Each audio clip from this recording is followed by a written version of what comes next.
នៅក្នុងផែនការយុទ្ធសាស្ត្រនេះដែលសរសេរពាក់ព័ន្ធនឹងយុទ្ធសាស្ត្រអភិវឌ្ឍជាតិទាំងអស់ខ្ញុំសូមលើកតែជុំវិញបញ្ហាពាក់ព័ន្ធនឹងវិស័យសុខាភិបាលនេះខ្ញុំសង្កេតឃើញថាមានការសរសេរបានល្អហើយផែនការនេះជាពិសេសជុំវិញផែនការ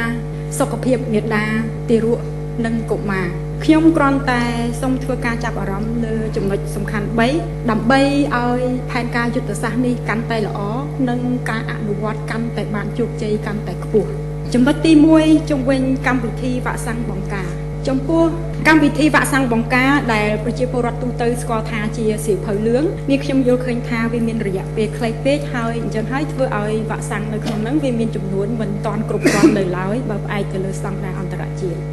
ឬក៏ប្រៀបធៀបជាមួយនឹងស្តង់ដារនៅប្រទេសជិតខាងដូចជាប្រទេសវៀតណាមឬក៏ប្រទេសថៃក្តីចា៎ខ្ញុំលើកឧទាហរណ៍វ៉ាក់សាំងតេតាណូសខាន់ស្លាក់ក្អកមាន់និងគ្រុនស្វិតដៃជើងយើងបានទទួលតែ3ដងទេហើយវ៉ាក់សាំងនេះតម្រូវឲ្យមានការរំលឹកឡើងវិញយ៉ាងតិចនៅពេលអាយុ18ខែម្ដងនិងអាយុ6ឆ្នាំម្ដងដើម្បីឲ្យវ៉ាក់សាំងនឹងធ្វើការមានសមត្ថភាពពេញលេញការពារអាយុជីវិតរបស់កុមាររបស់យើងបានសមស្របហើយអញ្ចឹងនេះខ្ញុំសូមសំណូមពរថាដើម្បីឲ្យមានប្រសិទ្ធភាពក្នុងការថែរក្សាជីវិតកុមារយើងឲ្យសម្រេចបានតាមគោលដៅដែលយើងចង់បានគឺសូម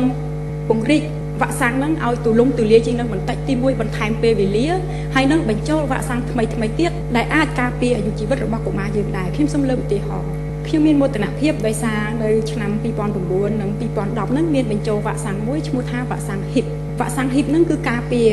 ជំងឺរលាកស្រោមខួរជំងឺរលាកផ្លូវដង្ហើម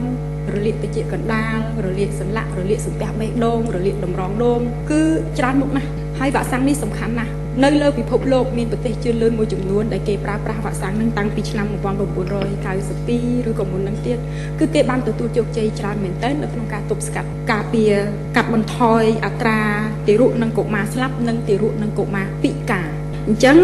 នេះខ្ញុំសូមថាបន្ថែមបន្តិចពាក់ព័ន្ធនឹងវ៉ាក់សាំង HIP នឹងទី1សូមឲ្យផ្ដល់ការផ្សព្វផ្សាយព័ត៌មាននឹងឲ្យបានទូលំទូលាយជាងនេះពីព្រោះប្រជាពលរដ្ឋឥឡូវមិនទាន់យល់បានជ្រាបជ្រាបនៅឡើយទេដោយសារទើបនឹង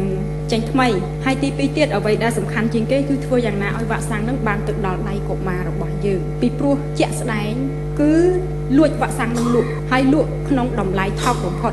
$3.8នៅក្នុងមួយដូសដែលមានវ៉ាក់សាំង5មុខនៅក្នុងនឹងតែមួយចាសូមគ្រប់គ្រងកុំឲ្យមានការលួចលក់ពីព្រោះនេះធ្វើឲ្យបាត់បង់ឱកាសកុមារដែលអាចទទួលយកបានថ្នាំវ៉ាក់សាំងបង្ការនេះ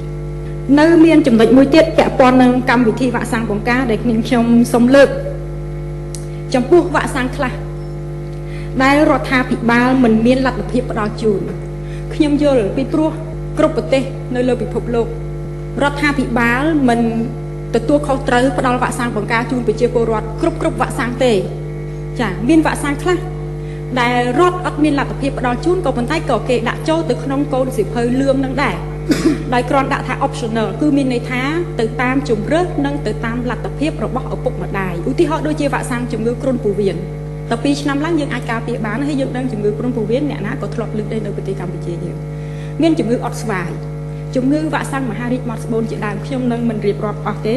សូមតែប៉ុណ្្នឹងបើយើងមិនពង្រីកកម្មវិធីវ៉ាក់សាំងឲ្យបានទូលាយជាងនេះទេខ្ញុំយល់ថាมันអាចសម្រេចគោលដៅកាត់បន្ថយអត្រាទារកនិងកុមារស្លាប់បានដោយជោគជ័យដោយដែលយើងគ្រោងទុកនោះទេហើយនៅក្នុងនេះមានដៃគូអភិវឌ្ឍគឺវិទ្យាស្ថានវ៉ាក់សាំងសាប់ប៊ីនខ្ញុំជឿថាមានលោកជំទាវនិងឯកឧត្តមខ្លះបានជ្រាបហើយគឺវិទ្យាស្ថានសាប់ប៊ីននេះគឺផ្ដល់មូលនិធិវ៉ាក់សាំងបង្ការប្រកបដោយចីរភាពហើយគេបានធ្វើដោយបានជោគជ័យនៅប្រទេសមួយចំនួនឧទាហរណ៍ដូចជាប្រទេសនេប៉ាល់ប្រទេស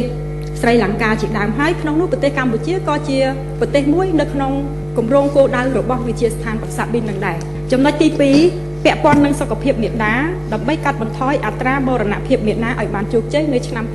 2015នៅក្នុងផែនការយុទ្ធសាស្ត្រសភៅនេះមានសរសេរច្រើនជំរុញឲ្យមានការថែទាំសុខភាពទៅពិនិត្យសុខភាពនៅមណ្ឌលសុខភាពអីចឹងចាខ្ញុំគាំទ្រណាស់ប៉ុន្តែខ្ញុំគ្រាន់តែសូមបន្ថែមខ្លះលើតថភាពជាក់ស្ដែងបើសិនជាអាចទៅរួចពីព្រោះថាជាក់ស្ដែងហ្នឹង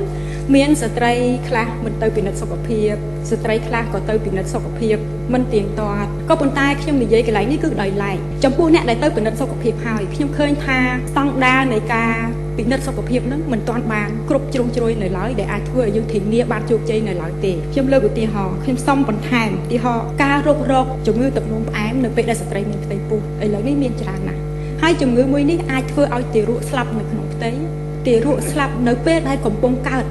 ស្លាប់នៅក្នុងពេលកំពុងកើតនោះតែម្ដងអ្នកខ្លះកើតហើយបានស្លាប់អ្នកខ្លះកើតមកពីការហើយបានស្លាប់តាមក្រោយមានអត្រាខ្ពស់ណាស់អញ្ចឹងសូមបញ្ចូលអានោះមួយទៅក្នុងកម្មវិធីជាតិមួយទៀតសូមបញ្ចូលវ៉ាក់សាំងស្អុយសម្រាប់ស្ត្រីដែលដល់វ័យដែលអាចបោពោះបានព្រោះថាវ៉ាក់សាំងស្អុយហ្នឹងបើសិនជាស្ត្រីមានផ្ទៃពោះហ្នឹងគាត់កើតអាចធ្វើឲ្យកូនគាត់ស្លាប់ក្នុងពោះធ្វើឲ្យកូនគាត់ពិការធ្ងន់ធ្ងរថ្លង់ត្រចៀកខ្វាក់ភ្នែកពិការខួរក្បាលឬក៏ស្លាប់តែម្ដងប៉ុន្តែខ្ញុំសូមឲ្យមានការត្រួតពិនិត្យគុណភាពស្តង់ដារនៃការពិនិត្យសុខភាពហ្នឹងឲ្យទៅស្របទៅតាមស្តង់ដារអន្តរជាតិព្រោះបើមិនបង្កើនស្តង់ដារទេយើងមិនអាចនឹងទទួលបានជោគជ័យពីព្រោះកុមារនៅតែស្លាប់តាំងពីក្នុងពោះមកហើយបើសិនជាយើងបានជោគជ័យមែនមិនគ្រាន់តែយើងកាត់បន្ថយអត្រាមាតាស្លាប់ទេគឺយើងកាត់បន្ថយអត្រាទារកនិងកុមារស្លាប់ទៀតផង